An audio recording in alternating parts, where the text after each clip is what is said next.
Waiting on my door guy to order me up some thermal windows for these fancy new doors. So then so come out to the furnace.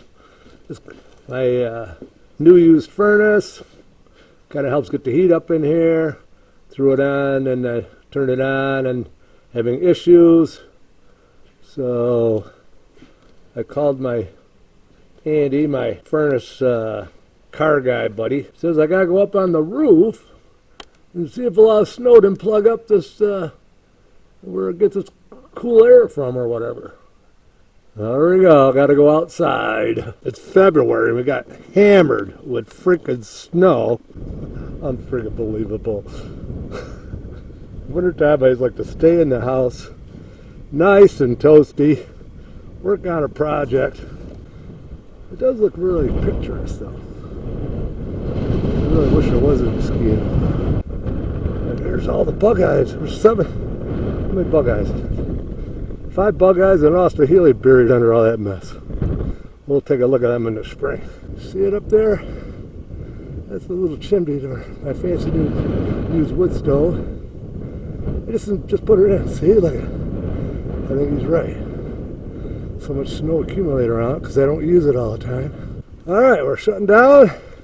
I'm just going to go and see if we get that going. We'll spare you all that ugliness. Just pissing this day away. Studebaker. The furnace, I flipped the switch on. Up on the roof, I cleared all the freaking ice and snow away. Actually shoveled it off the area there a little bit. Oh, yay! The temperature wasn't bad in here. It was already like 59. But I like to just gets it up there a little bit. Okay, yay! Let's get back to the car. This original Avanti color paint is, I can't focus good, Azure AQUA. It's the best I could do on. I'm not going to try to pronounce it.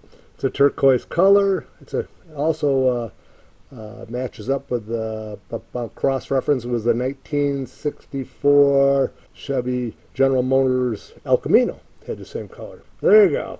There's the paint, clear. Bought a brand new spray gun. After my nephew gets done doing the metallic, I'm going to send him on his way, and I'm going to do the clear. I'm just going to do 2 coats, and I'll be happy with that. Generally, I like to mix them up in I save old milk jugs are nice for mixing paint in. And this time, my coffee maker crapped out. I usually save these, but I'm going to use that. My trunk lid, deck lid, hood. And I also tape the bottom sides of those off real nice. First, we're going to go around the edges. Where is it? Here we go. Like Columbo, one more thing. Yesterday, they delivered my hardwood flooring. 36 boxes. I think it was like 2,000 pounds. My son and I unloaded those for a nice, we'll use them for a paint bench here. There's my nephew. It's looking pretty good. I guess we're happy with it. Well, here's the finished product. We started at 9 this morning, and it's about 6 o'clock now. My nephew did a fairly decent job laying down the metallic. Sent him on his way, and then I was only going to put 2 coats of clear on. The second coat of clear, I had a little issue with it because I kind of pre-mixed a hardener with it and maybe put a little extra in, and it started gelling up. That was pretty bad. Then I had to clean everything, gun out good. Put a 3rd coat on. I guess I'm okay with it. So yeah, I'll probably eventually have to wet sand it and buff it, which I hate to do all that. But being a backyard mechanic kind of guy, we didn't have a real proper painting booth. The air to place out, I have to open the front door about a foot. Open the back door of the shop about a foot. And I have a good west wind that kind of got it cleared out as we go for overspray. But that's your deal with what you have to work with. Yeah, I guess I'll have to, when it's good and dry and cured, I'm going to have to buffer out, I think, to make it and wet sand it. So now I'm excited. I can't wait to take all that tape paper off. And there again, when you don't have proper ventilation, you can't help but get a pretty good buzz off the friggin' fuse of this paint. So it's hard to keep your wits when you're trying to paint a painter's buzz on, I guess you'd call it. I am going to be a guinea pig, see how many years I do live after inhaling some of this crap. Let's take a look at this paint. Though academics was never one of my strong points, I'm going to pronounce it. I think it's Azar Aqua. And this will get a little views. Last year I already went ahead and steam cleaned up the engine. Painted it. I like to, I forgot what the original color was, but I'm partial to this gold. I think it'll look nice when I'm all done. And I've never had a car you didn't have to wet sand to really get it nice. But I can't, I hate wet sand. We end up using the Gary Gilmore Supreme gun. You gotta watch him, hit against the guitar. Doing 1,000 difficult wet sand. When you get it wet, you can't, it looks good. Ooh, that looks pretty good. Then when it dries, you see you haven't really got it smoothed out real good.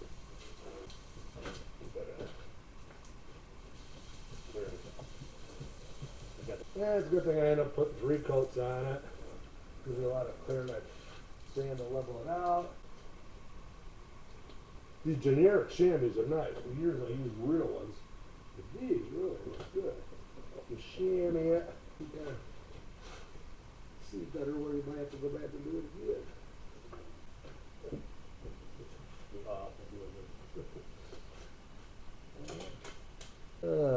Other famous people to own these. They say Frank Sinatra did. The singer. Another guy was Sandy Koufax from the LA Dodgers. Alright, I got a lot of wet sand, and then you gotta buff it. I just wanted to share some of this pain with me. It was awful. You know, for not really having adequate facilities for doing this kind of work, there really isn't much dust in the dirt into this project. My dream was to, on the other side of that wall there, and have a paint booth out there. Because I hated all the overspray. And I guess it's all about the big high you get once you go out for cruise. Take it out and show people your abilities, I suppose. That's that big.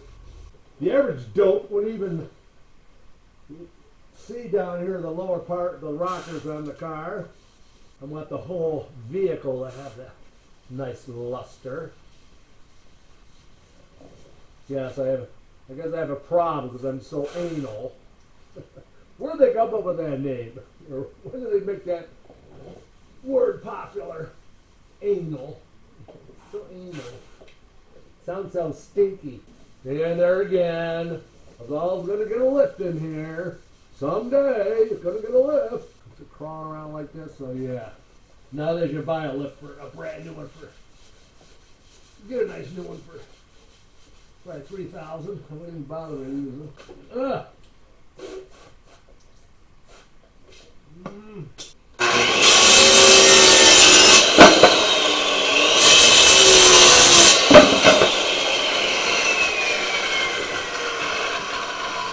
He's gonna get over what a dope I am because I cut that.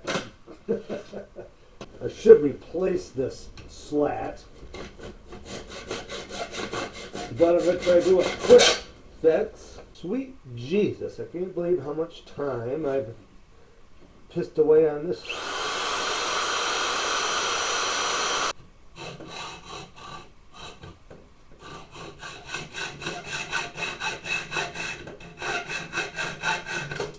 Here's another wonderful tool. Oh my God, one of my favorites. Just a wood file, I guess.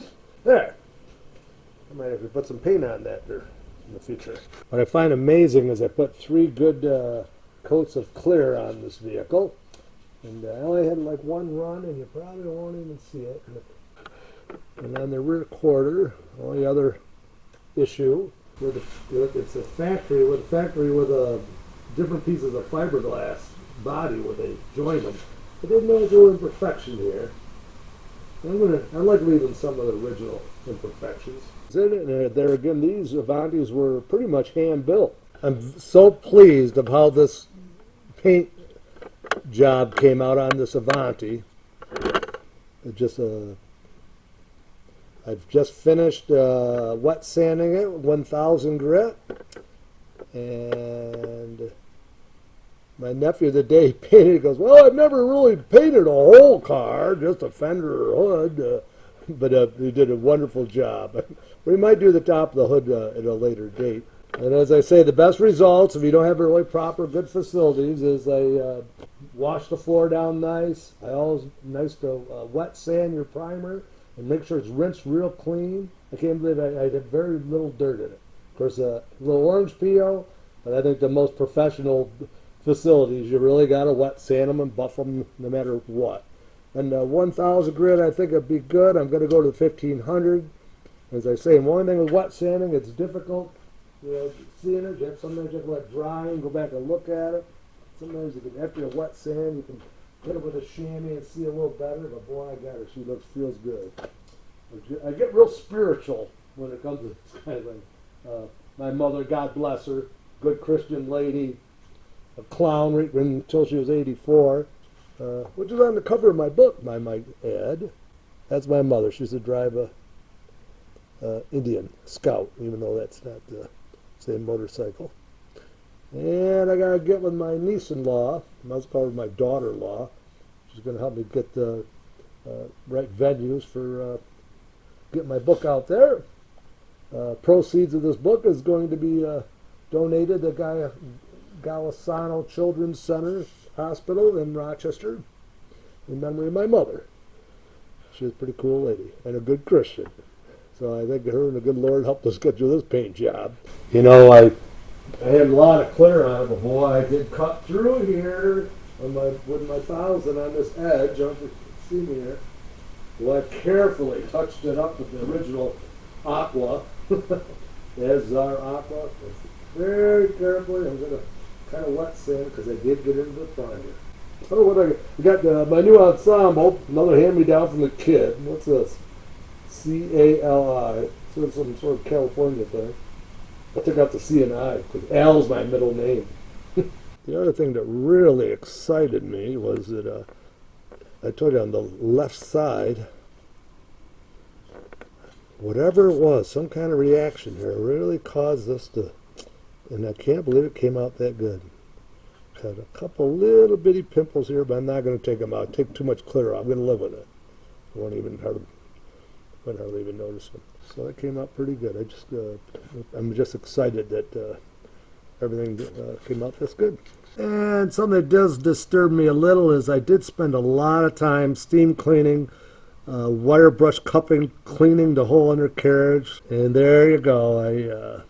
Where I taped it off here, took some of the paint off. I used a nice black enamel paint for the undercarriage. So, but we'll have to address that later. It's nice just because when you, like my Corvette, when I did the same type of restoration, a non-body off restoration, it just makes it nicer when the car gets grungy underneath and, it cleans, you wipe it off quick and it still looks good. And back to the rockers, look pretty nice. My father's 38 Cadillac convertible, we were pretty busy with well drilling one year, so he actually had a guy professionally paint that Cadillac, and he was supposedly a renowned restorator. And his caddy wasn't even, of course you couldn't see it, they didn't even paint the lower part of the rockers. Of course, the average dope didn't know so, but it was a AACA national winning award car, and then, though I found it disturbing that they didn't seem to think that mind having it painted more thoroughly. Okay, in the past, before I would paint a vehicle, I would go over the whole vehicle with just a roll of paper towels like this, and then turn a little bit, really get it nice and real evenly clean it. Well, my nephew, he introduced me to a tack cloths. Like, what's hoity-toity tack cloths, store-bought? But the tack cloths are quite effective, and I highly recommend them. So I think that really also gave a pretty clean job.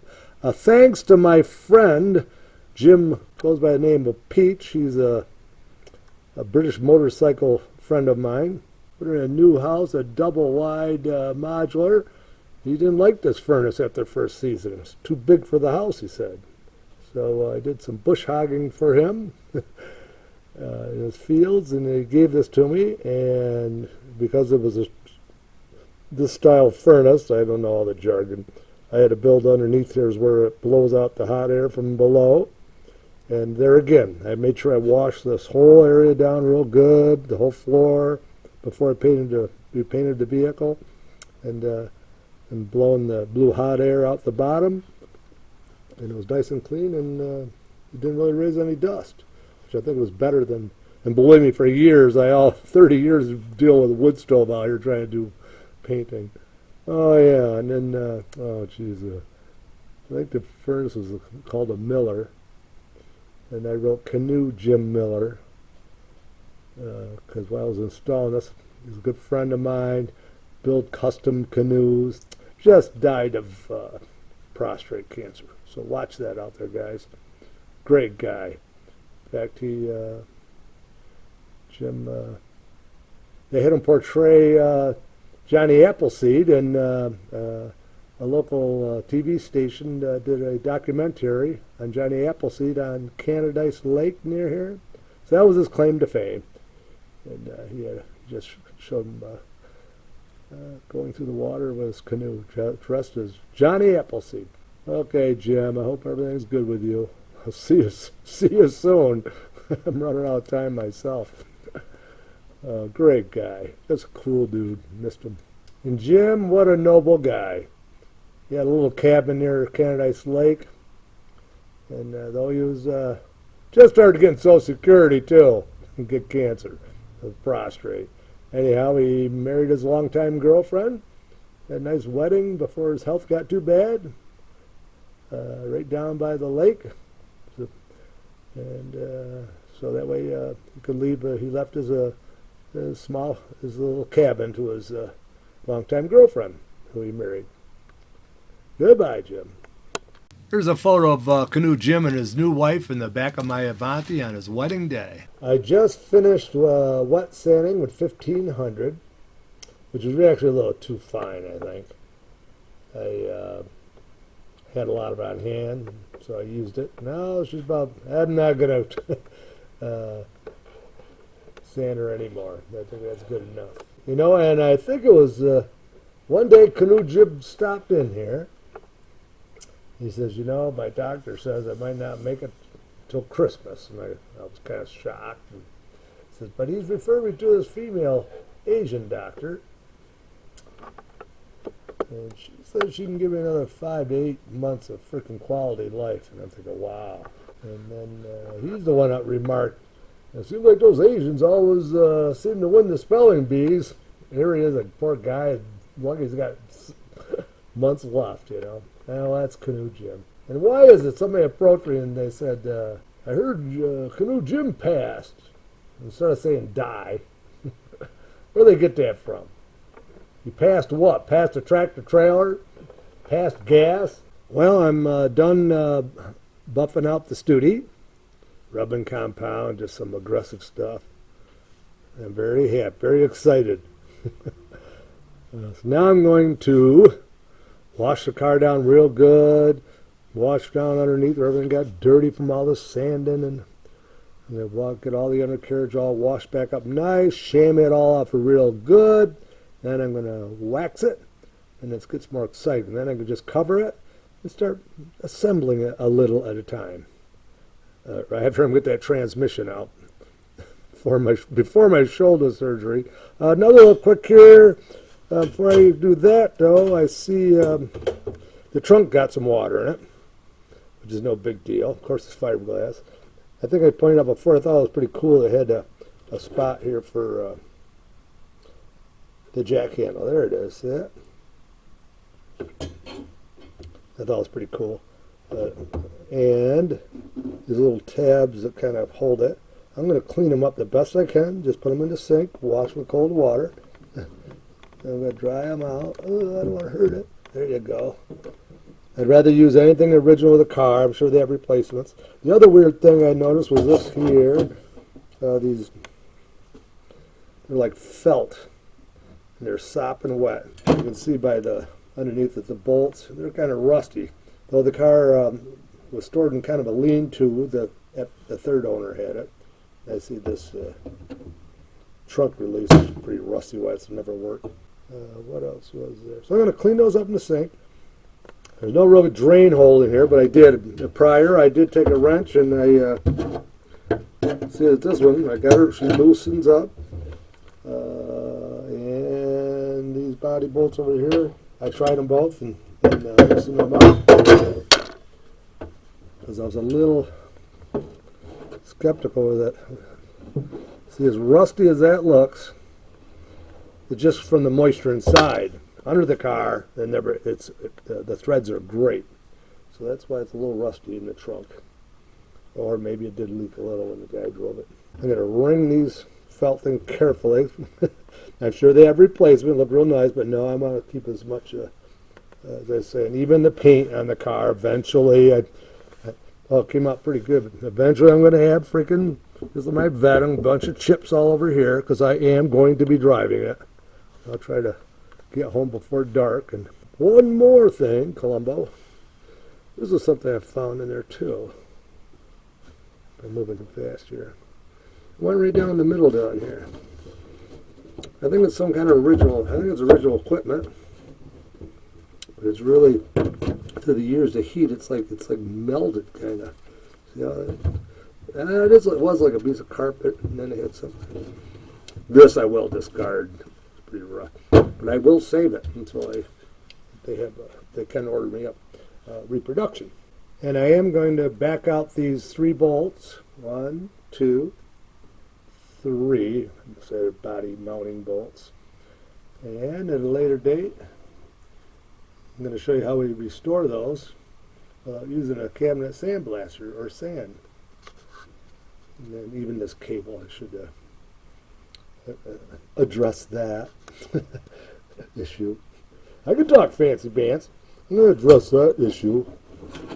I might actually have to take it off. All right.